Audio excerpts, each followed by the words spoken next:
Уважаемые коллеги, все присутствующие, сегодня к обсуждению комитетскому предлагается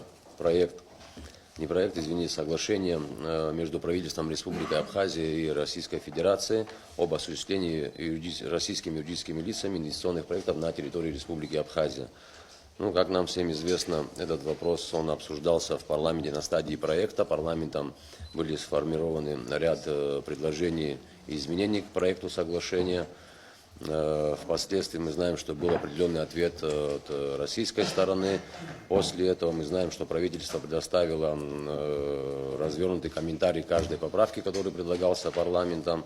Я думаю, что мы сегодня на данном заседании все это должны обсудить, озвучить, какие процессы происходили, исходя из тех вопросов, которые по этому соглашению, по проекту соглашения на тот момент возникали. Я думаю, что Кристина Константиновна надо будет прокомментировать и точку зрения, и аргументацию касаемо вопросов земли, права пользования земельными участками, объектами залога инвестиций, филиалов банков, которые в этом соглашении предлагаются. То есть все основные вопросы, которые сегодня беспокоят и депутатов, и общество, я думаю, нам надо будет это все обсудить и по каждому пункту дать определение и объяснение.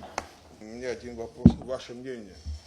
Как так случилось, что исполнительная власть не услышала мнение большинства и не учла мнение большинства парламента? Как это происходит? Почему так у нас получается?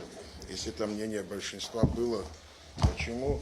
Я, насколько знаю, вы там в близком контакте были с исполнительной властью. Почему тогда вот это мнение большинства парламента, скажем, не услышало исполнительная власть? Как вы думаете, на ваш взгляд, что помешало или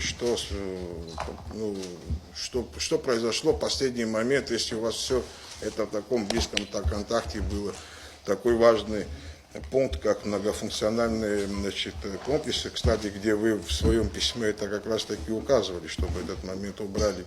Так получилось, что Кристина Константиновна не учла мнение большинства парламента. На ваш взгляд, как это, с чем это связано? Мнение, которое депутаты выражали, что есть возможность в плане именно льготы по управлению касаемо НДС, есть возможность переговорить с российской стороной. Мы также указали в своем обращении, что таким же принципиальным моментом является понятие многонациональный комплекс, который вызывает много вопросов.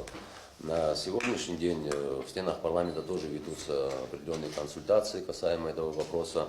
Мы, обсуждая сегодняшнее соглашение, также будем задавать этот вопрос, услышим, почему не получилось на тот момент отстоять, то есть, эту точку зрения, которую мы в своем письме отобразили. Я думаю, Кристина Константиновна, вы скажете, на той встрече, где вы были, как была эта поставлена формулировка и какая формулировка была отказывая, то есть в этом изменении. Нас это тоже интересует, и исходя из того, что мы услышим, я думаю, что депутаты все-таки найдут возможность создать такие обстоятельства и условия, чтобы этот вопрос все-таки был снят каким-то определенным образом, может быть, отдельным законодательным актом, либо каким-то внутренним законом, который регламентирует и регулирует данное понимание. То есть будут внесены ясности. Мы это тоже хотим сегодня обсудить. Если тогда позволишь еще такой момент, ты говорил, посмотрите, градостроительный кодекс, где регламентирует о том, что такое понятие, многофункциональные комплексы. Понимаешь, тяжело, конечно, мы все депутаты, мы законотворчеством занимаемся, но все законы наизусть тяжело, и если на тот момент ты не мог бы ответить, и я не мог бы ответить, в этом ничего страшного не видел. У нас на это есть время, люди, помощники, мы кинулись, начали смотреть, что такое понятие, вообще такое, его такового отсутствует. А если это такое отсутствует, понимаешь, есть уже мировой опыт, который определяет, что такое, тем более, если уже в соглашении, мы его так примем, как есть. Не дай Бог, я надеюсь, такого не будет. Нет, я же говорю, не дай Бог, я же не сказал, что мы его приняли. Если мы его так примем, так как это соглашение, Абхаз Великович, ты, слава Богу, хорошо знаешь, что такое законы и соглашение между государствами и внутреннее законодательство, тем более, когда он не заложен даже в понятие внутреннего законодательства. тогда применяется правоприменительная практика. Ты юрист, знаешь, что такое правоприменительное. То есть тот, кто заказчик, он будет как хочет, так будет это, как говорится, и применять. А в мировой практике, это сейчас не буду перечислять, там много всех вещей, там же есть такое понятие апартаменты. В таком случае у меня вопрос тогда другой. Слушайте, мы вот и к чести этих ребят, вот Беслан здесь сидит, ребята, вот Качарав, они тоже имели проект по, значит, апартаментам и так далее, и так далее. Мы знаете, что, сколько это вызвало, но ребята с тем, чтобы не было там народа, и там было, чтобы все было, ну, короче, неважно, как это было, они достойный поступок делали, отозвали свой законопроект. Даже в том случае, который люди не восприняли, депутаты не восприняли, а здесь ни для кого не секрет, около 25 человек официально выступили, сказали, что не будут голосовать закон об апартаментах. Но что самое смешное, что даже в тех законах были ограничения, даже там стояли ограничения, там в количественном плане справа было 30, потом еще какая-то. Даже там были, оказывается, там были как бы загородительные, что не позволяло там выше такого-то там принимать. Вызик хаакуцы нам здесь приносят, где нет никаких ограничений. Когда хотят, где хотят, что хотят, мы возможность тем самым даем строить апартаменты, друзья мои. Сейчас оставим все наши, как говорится, политические и эти и амбиции, и там, я не знаю, там, как его эмоции, все остальное. Я хотел бы, чтобы каждый депутат, моя просьба, я никому здесь указывать не могу, потому что мы здесь все равны среди равных. Каждого из вас народ выбрал. Каждому из вас народ дал некие полномочия. Не исполнителя власти, дали нам. И я думаю, что мы должны правильные и непоспешные выводы сделать. И сегодня я просил бы вас не принимать какие-то поспешные выводы, и сегодня направлять там куда-то там, мы куда-то спешим, что ли, мы что-то проиграли, мы кому-то что-то проиграли, мы кому-то что-то пообещали, мы никому ничего не проиграли, мы никому ничего не должны. Это вопрос очень завуалированный. Просто красиво завуалировали, подали так, как они хотели. Конечно, сегодня Кристина Константиновна будет красивые слова говорить, как она умеет и так далее, это мы тоже знаем, красноречие ее.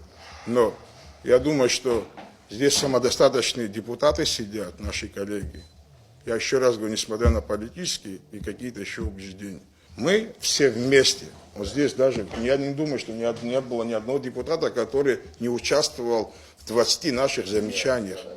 Мы не говорим, мы кулуарно это нигде не сделали. Мы сделали сообща, вот так садились, разговаривали. Я шум, я шум, Тимура киэт, Бесика киэт, Вораку эт, Садрама и Хабат Шакар, Зигала Галажа Ахамце, 20.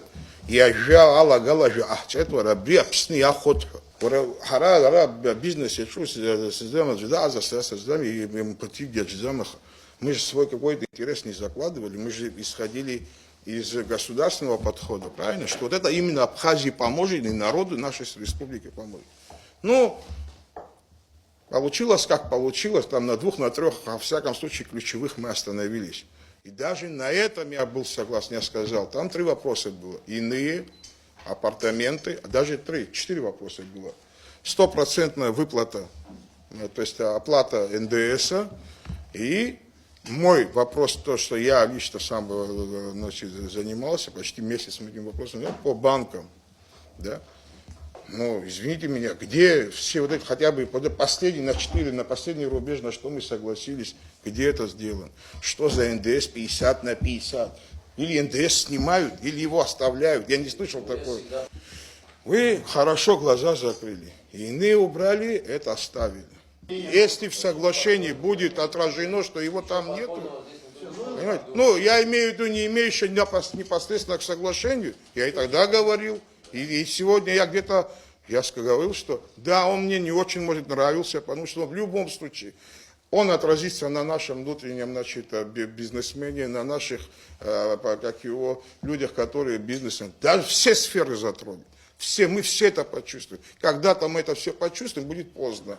Но мы это почувствуем. Но несмотря на это, я сказал, вот эти моменты были бы, а здесь это самый вопрос, который невозможно воспринять. Это многофункциональный комплекс, явно ограничения,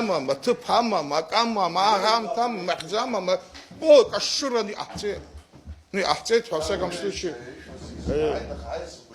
Позиция администрации президента заключается в просьбе поддержать данное соглашение и вынести ее на ратификацию. Изначально начнем с того процесса, какой шел у нас по обсуждению данного проекта, какая была работа проведена, что удалось решить, что осталось неразрешенным. Уважаемые коллеги, я сейчас не буду, углубляться в содержание соглашения. Мы почти 4 месяца с вами совместно проводили над ним работу, проводили, не одно заседание комитета, практически каждую статью обсуждали очень предметно. Соответственно, подтверждаю информацию Алхаса Валиковича относительно того, что, изначально при обсуждении проекта соглашения депутатским корпусом были сформированы большое количество поправок относительно отдельных пунктов и статей соглашения. Они касались непосредственно и видов деятельности, обязательств абхазской стороны, самого инвестиционного режима, отдельных положений соглашения, предоставляющих определенные права юридическим лицам, реализующим проект на территории Республики Абхазия, и, соответственно, вопросы возмещения ущерба и разрешения споров. Все поправки фактически касались вот тех направлений, о которых я говорила. Поэтому постараюсь быть не многословной, но я постараюсь на каждую поправку, которая была сделана депутатским корпусом в первом этапе нашего с вами обсуждения, дам информацию. Я так думаю, что, в принципе, депутаты знакомы со всем этим, но тем не менее. 3 поправки, в частности, 2, 3 и 20, предусматривали определение подходов к инвестиционному режиму по сферам деятельности, которые были отражены в проекте соглашения. Соответственно, концепция соглашения заключалась в том, что мы определили отрасли, где могут быть реализованы инвестиционные проекты, минимальный порог инвестиций, которых составлял не менее 2 миллиардов рублей. Соответственно, 2 и 3 поправка предусматривала, депутатская поправка предусматривала возможность дифференциации сфер деятельности. Первое, в соответствии с кодами АКВЭД, конкретно их здесь указать в виде приложения, это была 20-я поправка, и поправка 2 и 3 предусматривала, соответственно, определение минимального порога инвестиций дифференцировано для отраслей, где для сельского хозяйства предусматривался минимальный порог в 500 миллионов рублей, и, соответственно, по другим сферам деятельности минимальный порог в 1 миллиард рублей. Также предусматривалась депутатами возможность определения зон инвестирования в соответствии с распределением по административно-территориальным единицам. И там предусматривалось 6 зон, в рамках которых можно было дифференцировать проекты, соответственно, в привязке к порогу инвестиций. Мы, когда готовили, соответственно, позицию исполнительной власти в этом вопросе, непосредственно Министерства экономики, обратили внимание на то, что для нас принципиальным и ключевым вообще в процессе подготовки соглашения это было определение минимального порога не менее 2 миллиардов рублей. И я вам, в принципе, вас информировала о том, что у нас вообще была изначальная позиция даже повысить этот порог. Для чего мы это делали? Для того, чтобы создать определенный фильтр, который ограничил бы такое количество проектов. И в таком виде бы они бы не создавали особые конкурентные условия для местного бизнеса. Соответственно, именно исходя из этой логики, мы не поддержали данную поправку и, соответственно, прислали вам позицию по данному вопросу. Мы изначально и впоследствии, значит, абсолютно однозначно уверены были в том, что нам снижать минимальный порог инвестиций до 500 миллионов рублей и 1 миллиарда соответственно, это фактически снижать фильтр попадания такого рода инвестпроектов в государственный реестр, и, соответственно, под них потом они попадают под действие данного соглашения.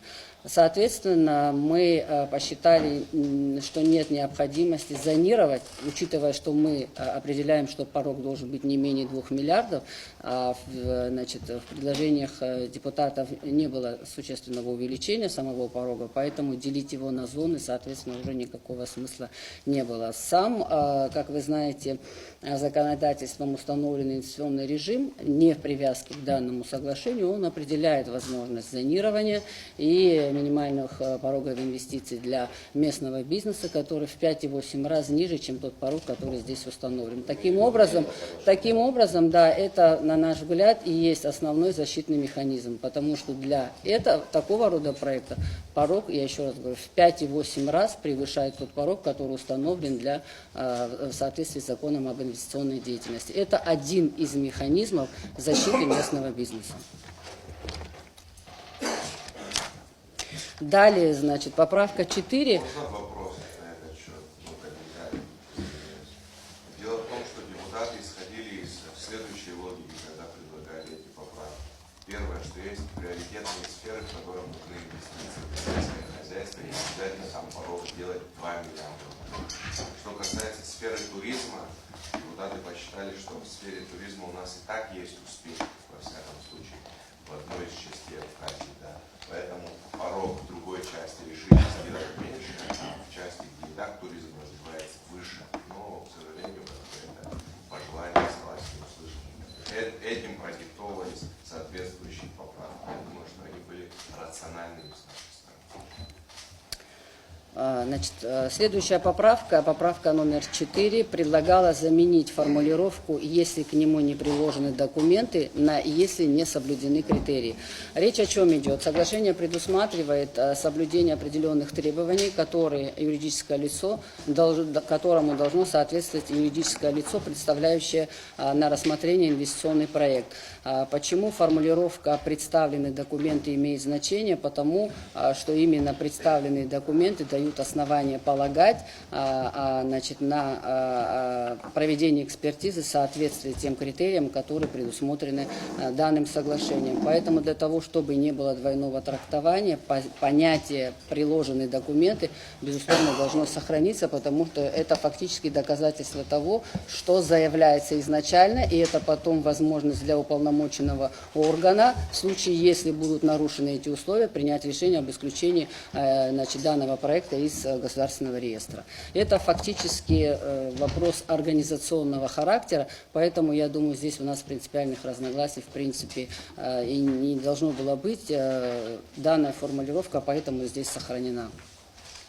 Поправка 5 предусматривала исключение из редакции пункта, конкретно пункт 2, подпункт 2 пункта 2 статьи 5 относительно предоставления в пользование земельных участков, и предлагалось заменить на «оказывать содействие при предоставлении в пользование земельного участка». Алхаз Валикович в своем выступлении обратил на это внимание, и я, значит, тоже, безусловно, здесь тоже хочу сконцентрировать свою информацию относительно вообще вопросов землепользования, которые отражены в данном соглашении. Абсолютно однозначно все, что касается порядка предоставления земель в пользование, соответственно, вытекающие из него нормы абсолютно однозначно и полностью соответствуют законодательству земельному и гражданскому. Поэтому в этой связи поправка она не несла в себе дополнительных обязательств абхазской стороны в части именно предоставления. Сам порядок предоставления земельных участков, формы, соответственно, обосновывающие документы и решения, соответственно, местных органов управления, значит, центральных органов управления, полномочия Кабинета министров и Народного собрания, они регламентированы Земельным кодексом. Здесь в соглашении абсолютно никоим образом не меняется тот подход, который предусмотрен действующим законодательством Республики Абхазия. Поэтому данная поправка, в принципе, и не была поддержана. Если есть сомнения в этот счет, я могу также сказать, что сама приоритетность предоставления земельных участков в рамках закона об инвестиционной деятельности также предусмотрена. Здесь никто не говорит о том, что поступила заявка и кто-то ее обязательно должен по ней принять решение. Еще раз хочу обратить внимание, что порядок предоставления земель в пользование, в аренду этим инвестиционным проектам и, соответственно, юридическим лицам в этом соглашении не иной, чем в рамках действующего законодательства. Поэтому здесь опасения, которые, в принципе, в обществе мы слышим озвучивать, они не обоснованы, потому что никаких отклонений, еще раз повторяю, никаких отклонений от законодательства Республики Абхазия, регулирующие вопросы земли и землепользования, не предусмотрены. Поправка 6 предусматривала исключение из проекта соглашения обязательства абхазской стороны по предоставлению инвесторам права на возмещение НДС. Относительно вопроса, касаемого возмещения НДС, в процессе обсуждения вопроса действительно это был один из основных вопросов, по которому практически все депутаты однозначно высказывались относительно пересмотра данной статьи. И в этом смысле, соответственно, нами была проведена определенная работа и было выработано совместно с российской стороной решение о возможности, соответственно, определить, что размер возмещения НДС будет составлять не более 50%. Это тот момент, который впоследствии мы с вами дополнительно обсуждали, но к нему я, наверное, потом вернусь, когда буду второй этап наших с вами согласований обсуждать. Поправка 7 предусматривала исключение из текста соглашения пункта, касающегося преимущественного права на предоставление мощностей и подключение к инженерным сетям.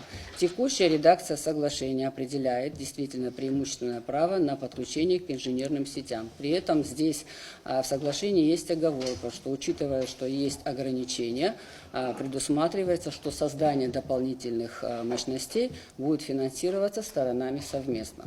Хочу сказать, что в данном соглашении заложенный механизм – это не новизна в подходах в рамках инвестиционной деятельности. Хочу напомнить, что есть такая же норма в соглашении, такая же норма, как в соглашении, в части приоритетности подключения к инженерным сетям, частично содержится в законе об инвестиционной деятельности, это статья 70, а также в, соответственно, законе об особых экономических зонах, где предусмотрены положения о финансировании республиканскими и местными бюджетами расходов по созданию инфраструктуры, необходимой для функционирования особой экономической зоне. Соответственно, учитывая, что законодательство в принципе предусматривало такую льготу, у нас такая льгота предусматривается, но с определенными обязательствами инициатора инвестиционного проекта нести расходы, соответственно, по созданию необходимых условий и мощностей для подключения. Да, совместно. Поправка 8, это подпункт 10 пункта 1 статьи 5, предусматривала включение в текст соглашения дополнительной нормы, обязывающей инвестора согласовывать с абхазской стороной сделки, связанные с оформлением залога на объекты инвестиций, перехода права собственности на объекты инвестиций третьим лицам и право пользования участками.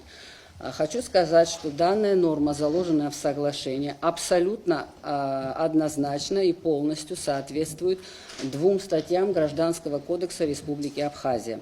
В частности, статья 209 Гражданского кодекса Республики Абхазия, пункт 2. Собственник вправе по своему усмотрению совершать в отношении принадлежащего ему имущества любые действия, не противоречащие закону и иным правовым актам, и не нарушающие права и охраняемые законом интересы других лиц, в том числе отчуждать свое имущество, собственность другим лицам, передавать им и, оставаясь собственником права владения, пользования и распоряжения имуществом, отдавать имущество в залог и обременять его другими способами, соответственно, распоряжаться им. Статья 269 Гражданского кодекса, пункт 2. При переходе права собственности на недвижимость к другому лицу оно приобретает право пользования, соответствующей частью земельного участка, на тех же условиях и в том же объеме, что и прежний собственник недвижимости. Поэтому в данной ситуации, что такая норма содержится уже в действующем законодательстве Республики Абхазия, данная поправка и не была принята. Хочу сразу также сказать, что аналогичная норма также содержится в законе о залоге, который был принят в 2004 году, где предусматривается залог в форме ипотеки, где также предусматривается значит, залог права пользования земли в случае, если на нем есть объект собственности, а объект инвестиций, соответственно, будет являться и объектом собственности. Обязательства остаются те же, и условия пользования земли, безусловно, остаются те же. Поэтому, учитывая, что фактически в двух законодательных актах Республики Абхазия такая норма содержится, поэтому в данной ситуации мы не согласились на данное изменение. Поправка 9. Подпункт 11 пункта 1 статьи 5 предлагает дополнить соглашение пунктом, предусматривающим мониторинг исполнения условий реализации, требованиям по техническому надзору за качеством и сроками работ. В текущей редакции соглашения предусмотрены полномочия уполномоченного органа по осуществлению контроля за исполнением условий реализации инвестиционного проекта, в частности, требованиям проектно-сметной документации, сроков ввода в эксплуатацию и меры реагирования в случае их нарушения. Градостроительный кодекс Республики Абхазия, вступивший в действие, также не определяет понятие технического надзора, вместе с тем определяет порядок действий по осуществлению строительного надзора. Соответственно, в рамках действующего законодательства уполномоченный орган имеет право обеспечивать строительный надзор на любом объекте, который будет представлять соответствующие интересы, по которому необходимо будет проводить соответствующий надзор.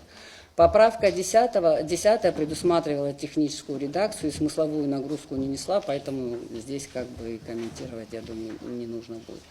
Поправка 11, это пункт 1 статьи 6, предусматривает дополнение редакции пункта о реализации инвестиционной деятельности через филиал с отсылкой на законодательство Республики Абхазия. Сразу хочу обратить внимание, что в первой части соглашения у нас прописано в понятийном аппарате, что юридическое лицо может, значит, созданное и учрежденное в соответствии с законодательством Российской Федерации, реализующее инвестиционный проект на территории Республики Абхазия. В данном случае предусматривается через филиал. Порядок аккредитации филиалов на территории Республики Абхазия регламентирован соответствующим указом президента, поэтому здесь отсутствие дополнительной нормы, о которой речь шла, просто не было необходимости ее дополнять, потому что законодательство определяет порядок регистрации и аккредитации, соответственно, филиалов.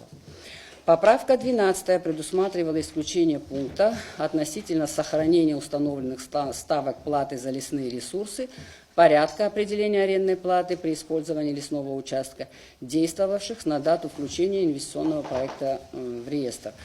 Соответственно, предлагаемая поправка получается, что ухудшает действующий инвестиционный режим, который закреплен законом об инвестиционной деятельности. И в данной ситуации исключение из нормы соглашения данной нормы не исключает возможности юридическому лицу использовать закон Республики Абхазия об инвестиционной деятельности. Поэтому исключать только один вид нагрузки, как плата за лесные ресурсы, а все остальные оставлять в том же порядке и в той же редакции, как предусмотрено законом об инвестиционной деятельности, понятно, что в данном случае речь идет об ухудшении инвестиционного режима, поэтому поправка в данном случае не была поддержана.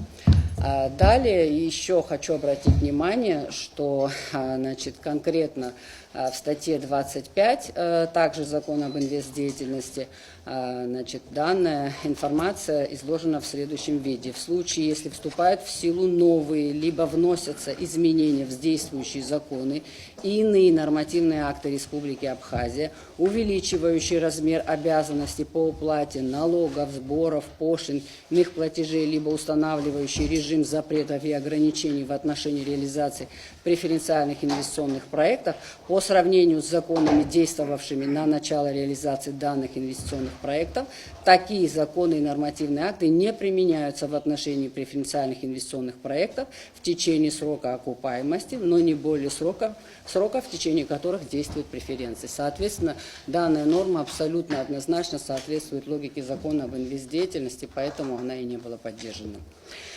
Поправка 13, это пункт 2 статьи 8, предусматривает исключение из текста соглашения нормы, обеспечивающие право инвестора на возмещение реального ущерба с учетом применения процента, исчисляемого со дня определения реального ущерба до уплаты согласно ставке, предусмотренной законодательством Республики Абхазия.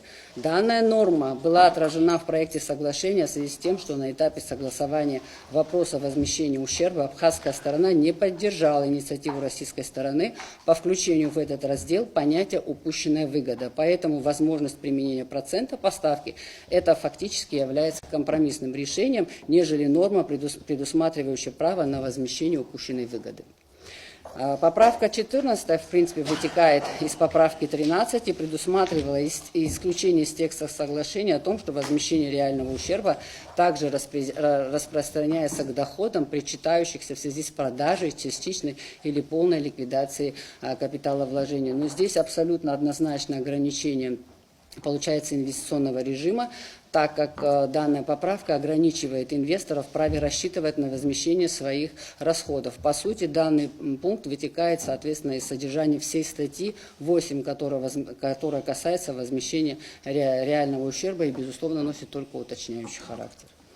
Поправка 15 предусматривает включение дополнительного пункта в статью 8, которая предусматривает право абхазской стороны на возмещение убытков в форме возмещения реального ущерба и упущенной выгоды. Вместе с тем, как я сейчас вот информировала по двум предыдущим поправкам, хочу сказать, что в абзаце 4 пункта 11 статьи 4 предусмотрено обязательство юрлица по возмещению абхазской стороне в стоимостном выражении полного объема предусмотренных соответствующими пунктами соглашения в отношении инвестиционного проекта мер поддержки. Это касается освобождения от уплаты таможенных пошлин, налога на имущество, налога на прибыль, НДС и права подключения к инженерным сетям. Как описано выше, абхазская сторона длительное время отстаивала вопрос и убедила российскую сторону не применять норму, предусматривающую возмещение упущенной выгоды.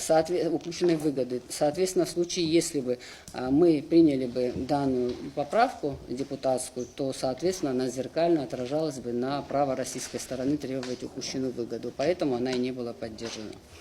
Поправка 16 предусматривала техническую редакцию, в частности, замену слов «российских рублей» на «рубль Российской Федерации». Здесь смысловой нагрузки не было, поэтому мы в данном случае ее и не приняли к сведению. Поправка 17 предусматривала исключение из текста соглашения нормы, позволяющие российской кредитной организации с государственным участием создать на территории Республики Абхазия филиал, который будет действовать на основании временного разрешения Банка Абхазии на период действия настоящего соглашения и, соответственно, наделяла Банк Абхазии правом оказывать банковские услуги российским юридическим лицам на период до ввода объекта в эксплуатацию. Непосредственно соглашением предусмотрено, что в целях реализации инвестиционных проектов может быть создан филиал российской кредитной организации с государственным участием. И именно Банк Абхазии определит, основания, выдаст, соответственно, временно разрешение на период действия соглашения. При этом соглашение предусматривает, что банком должен быть принят соответствующий нормативный акт, который определяет особый режим функционирования филиала такой кредитной организации на территории Республики Абхазия. Сразу хочу сказать, что, как все присутствующие знают, непосредственно этому вопросу было посвящено соответствующее заседание комитета, в котором мы очень подробно обсуждали данный вопрос.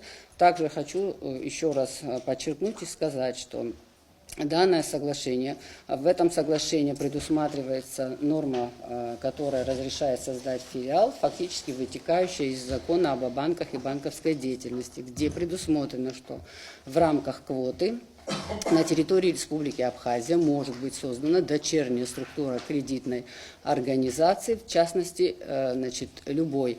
А в соглашении как раз мы ограничиваем возможность регистрации такого филиала и определяем, что это может быть исключительно кредитная организация с государственным участием и с ограниченным набором функций.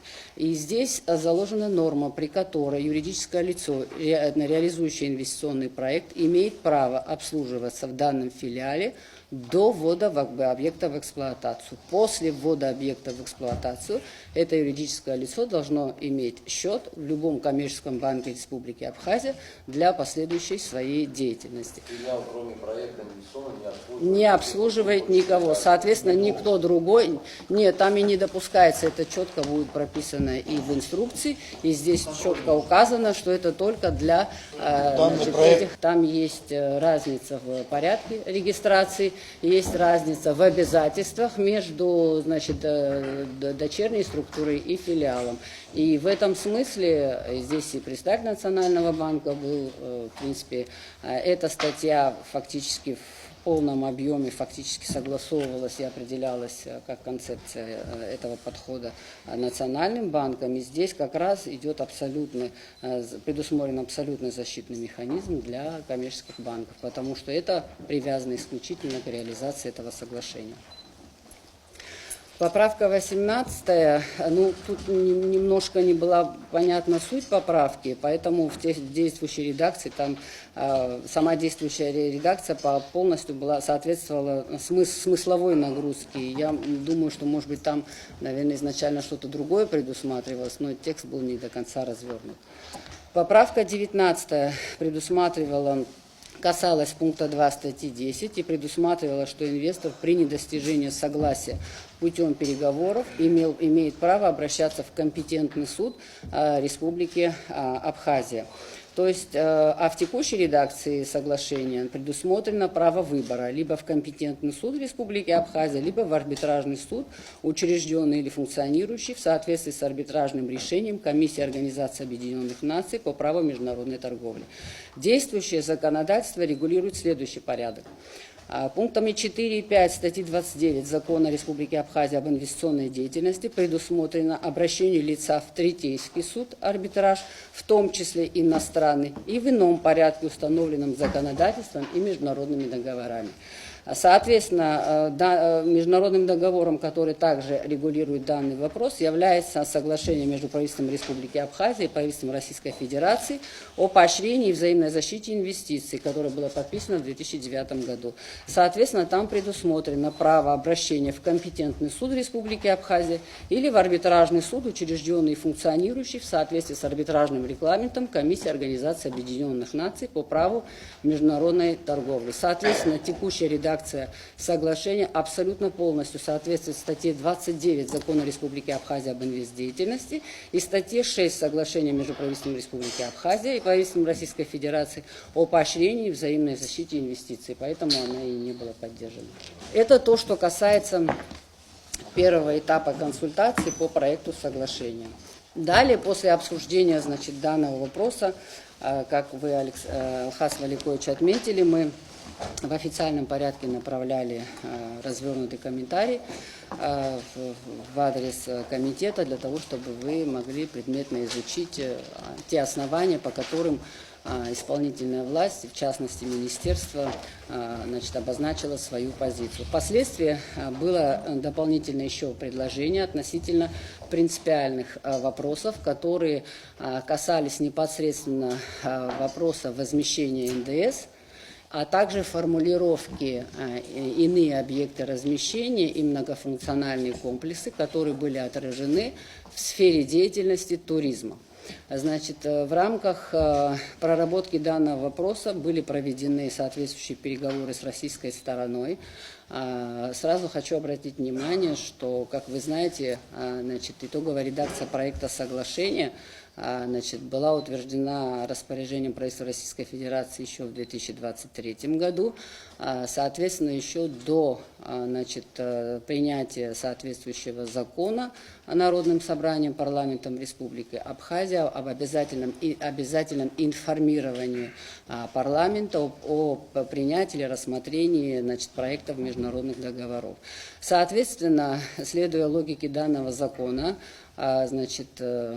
правительство направило в адрес парламента в порядке информирования проект соглашения, который уже, итоговая редакция которого фактически была утверждена соответствующими распоряжениями правительства Республики Абхазия и правительства Российской Федерации. Как вы знаете, и в одном, и в другом тексте распоряжения дается право, соответственно, Министерству экономического развития Российской Федерации и Министерству экономики Республики Абхазия вносить в него изменения, не имеющие принципиального характера. Следуя логике данного такого положения, предусмотренного в двух распоряжениях правительств двух стран, два предложения депутатов были согласованы. Сразу скажу почему.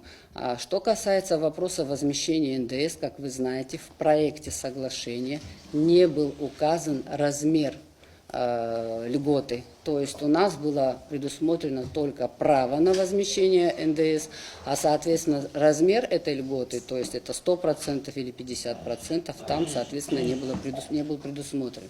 С учетом того, что мы с вами предварительно этот вопрос обсуждали, данная поправка, которая была принята российской стороной, она, в частности, носит уточняющий характер и не имеет принципиального характера, поэтому она и была поддержана российской стороной. Соответственно, в этом смысле мы достигли согласия. Аналогичная ситуация с формулировкой «иные объекты размещения». Иные объекты размещения – понятие слишком широкое, не носит конкретно информативный характер, поэтому с учетом того, что данная формулировка не конкретная, при ее исключении речь не шла о внесении изменений принципиального характера в этот проект соглашения. Поэтому, соответственно, российской стороной данная поправка также была поддержана. Что касается понятия многофункциональный комплекс в сфере туризма, прошу на это обратить внимание, у нас в соглашении заложено это понятие многофункционального комплекса исключительно касаемого объектов туриндустрии, то есть в сфере туризма. Поэтому, учитывая, что речь идет о конкретном виде, а это уже является исключением принципиального характера. Поэтому российская сторона без внесения изменений в распоряжение правительства Российской Федерации данную поправку не могла принять, соответственно, и мы не смогли достичь в этом смысле согласия. Но, учитывая, что понятие многофункционального комплекса может быть определено соответствующим актом законодательством Республики Абхазия, мы считаем, что данная поправка может быть урегулирована с определением соответствующего терминологического аппарата соответствующим законом. Это может быть либо закон о внесении изменений в закон о туризме, либо просто понятие многофункционального комплекса как отдельного закона, обособленного, в частности, регулирующего данный процесс. Поэтому в данной ситуации, на мой взгляд, есть возможность урегулирования данного вопроса. Все, что касается остальных поправок, в принципе, я вас проинформировала. Ряд поправок, обозначенных депутатами, они находили отражение во внутреннем законодательстве. Что касается ряда вещей, связанных с приоритетным правом подключения к электрическим сетям, в названных вами законах прямо это не написано. Это написано опосредованно, да. Да, что касается того, что я вначале обсуждал, логика того, что говорили в парламенте, была связана с тем, что в сфере, которая развита, сделать выше порог или вообще ее не включать в это соглашение. К сожалению, мы не смогли этого добиться. Я имею в виду сферу туризма. Хотя вы сами не раз говорили о том, что неплохо бы сделать порог до 5 миллиардов рублей. К великому сожалению, этого не произошло. Что касается того, что наш соответствующий закон был принят с тем, что вы должны уведомлять парламент о намерении подписать соглашение, вы могли и не соблюдать этого, но мы это соглашение обсуждали задолго до сентября 2023 года, и мы говорили о том, что к вам обращались, о том, чтобы вы постарались внести туда соответствующие изменения. К сожалению, этот процесс занял 2 года, и мы не получили того результата, на который рассчитывал парламент. Понимаем, что это сложно, но в этом смысле у нас взаимодействие не очень-то и получилось. Да. В остальном там у коллег были вопросы, наверное, и остаются. Я не понимаю, почему они сейчас не озвучивают или озвучивают их только мне.